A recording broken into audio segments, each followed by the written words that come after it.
You're tuning into Black and White Sports on YouTube. The no-holds-barred truth on sports. The main event starts. All right, Black and White Sports supporters. Well, we're going to talk about Caitlin Clark in the NBA. I mean, I give Adam Silver some credit for actually making an attempt and understanding, it seems understanding better than the WNBA, the kind of star power and potential, the force that is the Caitlin Clark phenomenon. I don't know if you've seen any other pictures coming out. I did a video on the LPGA golf thing the other day. I mean, there was more photos that came out of that, and thousands of people came out to see Caitlin Clark hit a golf ball. Well, we know, of course, sold out every game. Ratings were off the charts, better than a lot of NBA games, and now Adam Silver is hoping, especially after last year's game debacle. I mean, the NBA All-Star Game is a joke. But this tournament fix, it sounds terrible. It sounds like a complete nightmare. But I will say this, I think Adam Silver has realized maybe the most valuable commodity he's got is the NBA All-Star Saturday night, which is kind of sad. You know, I grew up in an era where both nights were huge. I mean, were big events, but they actually played competitive all-star games back in those days. So now they're talking about a tournament. And frankly, I don't even quite understand what he's trying to get to here. But that may be the most interesting part of all of this. It's not the NBA tournament, All-Star tournament. His idea for NBA Saturday night.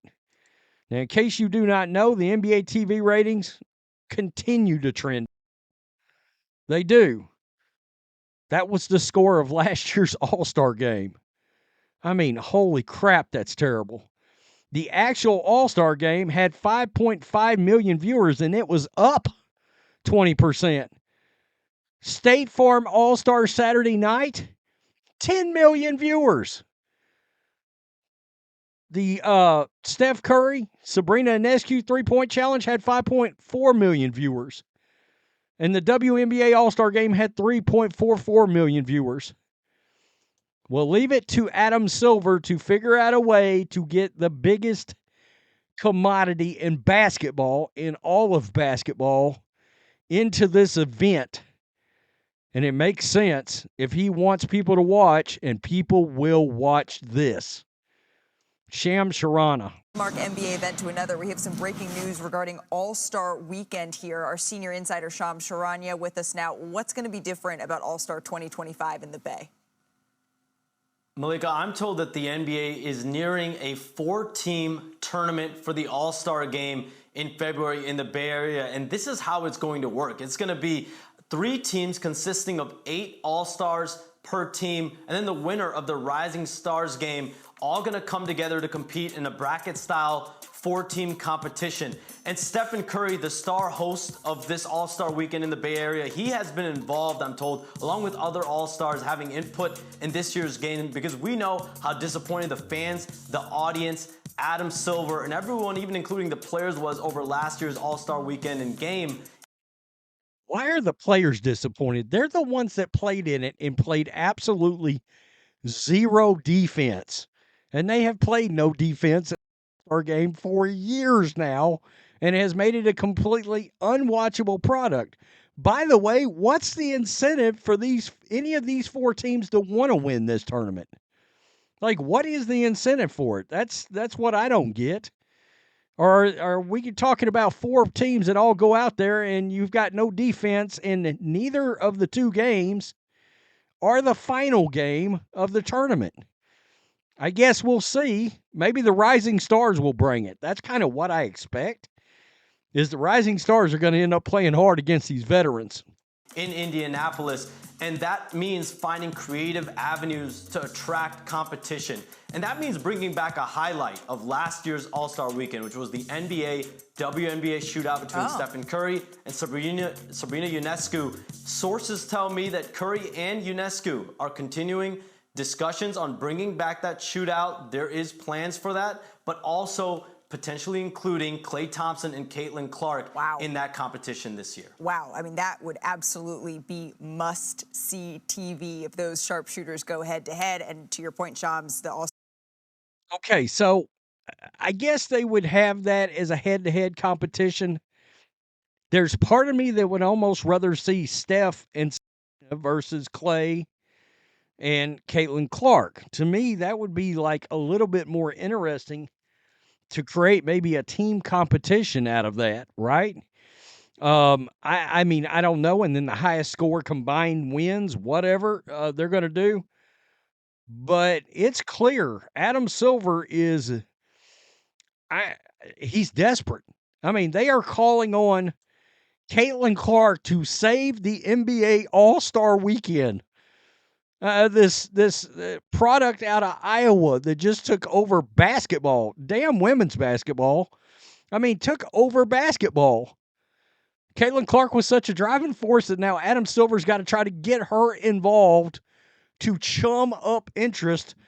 I mean, let's put some chum in the water to try to get people to want to tune in, and they will tune in. I mean, if Caitlin Clark's involved, it's going to be very interesting if they make this happen, what she's going to do to the ratings of this.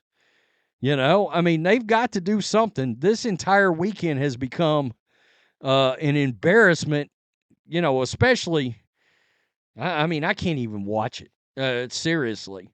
You know, outside of maybe peeking in at one of these, like the three-point contest, forget it. The rest of it's all unwatchable. And no longer do any of the actual NBA superstars compete in the slam dunk contest like they did back in the, you know, the 80s and the early and mid 90s.